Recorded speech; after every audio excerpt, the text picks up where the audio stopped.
Thank you, New Hampshire. Tonight we made history. And Mitt Romney has gotten the victory that he so badly wanted. A back-to-back victory now, first in Iowa, now in New Hampshire. It's important for him because it not only establishes him as the clear frontrunner and the man to beat, but it also allows him to continue to focus on President Obama. We have to offer an alternative vision. I stand ready to lead us down a different path.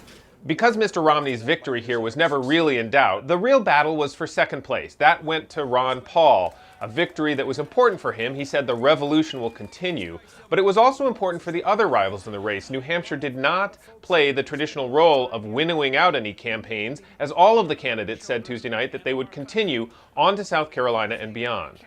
I'd say third place is a ticket to ride, ladies and gentlemen.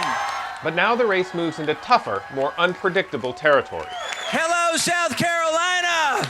South Carolina's primary is now in just 10 days. It's a very different state than New Hampshire. More conservative voters, more religious voters, and a different set of issues. Among them, the Republican critique of President Obama's National Labor Relations Board. South Carolina got a great shot in the arm a couple of years ago when Boeing decided to put a plant in South Carolina and create 1,000 new jobs. And the National Labor Relations Board came in and sued Boeing and told them that they couldn't do it.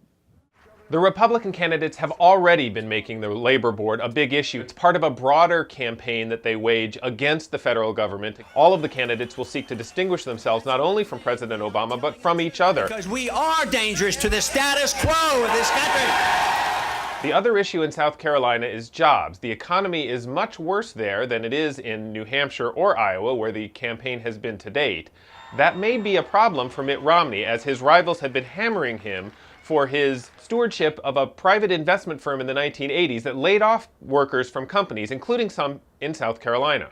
You understand that good jobs come not from government, but from a private sector, small business, big business, entrepreneurs, innovators, investing, creating jobs. This set of issues is part of the reason why all of the candidates are staying in as they go to South Carolina. Candidates like Newt Gingrich and Rick Santorum are hoping to make progress against Mitt Romney as they argue that he's not the right person to be the standard bearer to run against President Obama. But a fractured field probably helps Mitt Romney, as it doesn't allow a single conservative alternative to emerge against him. And if Mitt Romney is able to pull together a third victory in a row, something that no presidential candidate has done for decades, he might be unstoppable for the Republican nomination.